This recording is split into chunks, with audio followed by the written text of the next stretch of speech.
Welcome to ETH Daily, a daily briefing on the latest in Ethereum. Circle's CEO asserts that USDC is in stable condition, ENS generates $3.3 million in monthly revenue, Orbiter Finance adds support for StarkNet, and StarkWare partners with ConsenSys. All this and more from ETH Daily starts right now.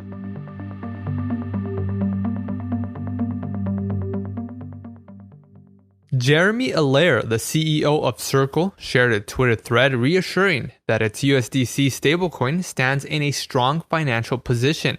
This comes after rumors of a potential collapse in the event of a default on USDC reserves. Allaire shared recent transparency reports released by Circle after the Luna collapse. Allaire said that the company will share a blog post this week in regard to Circle Yield, a short and long-term yield interest rate product built on USDC and available exclusively to accredited investors. As of May 13th, the USDC reserve consisted of $11.6 billion in cash and $39 billion in US Treasuries. Earlier this week, Circle announced that New York Community Bank will become a custodian for USDC reserves. The company has previously partnered with Signature and Silvergate for holding USDC reserves. ENS domain name 000.eth has sold for a record 300 ETH, or approximately $328,000. It marks the second largest ENS sale on secondary markets. Paradigm.eth holds the number one spot, having been purchased for 420 ETH in October of 2021. This comes amid a resurgence in ENS domain name registrations. For the month of June, 122,000 new .eth domain names were registered, generating $3.3 million or 2,500 ETH in revenue for the protocol. 25,000 new Ethereum wallets now hold an ENS domain name as of last month.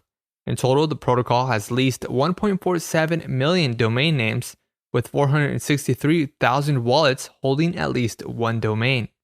Orbiter Finance, a cross-rollup bridge, has added support for StarkNet Alpha. Users can now bridge from Ethereum, Arbitrum, Optimism, and Polygon into StarkNet. Users can also withdraw from StarkNet into any other chain on the bridge. Orbiter is the first third-party bridge to add support for StarkNet. StarkNet Alpha is a ZK rollup that uses Stark proofs to verify transactions as a Layer 2 network on Ethereum. It was first released in November of 2021 and is still in an alpha phase. Currently, bridging to or from StarkNet could take a few hours to complete. Deposits into StarkNet are limited, with capacity increasing by 10 ETH every Tuesday, Thursday, and Sunday at 9 a.m. Eastern. StarkWare has partnered with ConsenSys to give developers access to the ConsenSys platform, including StarkNet integrations on MetaMask and Infura. As part of the partnership, StarkNet developers can now access Infura on private beta.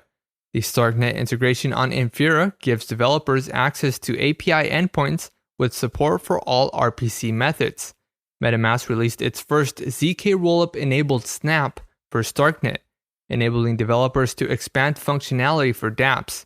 The StarkNet snap derives StarkNet keys from a user's MetaMask secret recovery phrase, allowing them to manage assets on StarkNet. The snap can be used to deploy StarkNet accounts, make transactions on StarkNet, and interact with StarkNet smart contracts. And lastly, Polygon announced the release of Polygon Avail, a modular blockchain focused on data availability. Avail stores transaction data from other blockchains and proves that the data is available using KZG commitments, data availability sampling, ensure coding, and light client P2P networking. While rollup solutions execute computation off-chain, they store data on-chain, making it the highest cost component.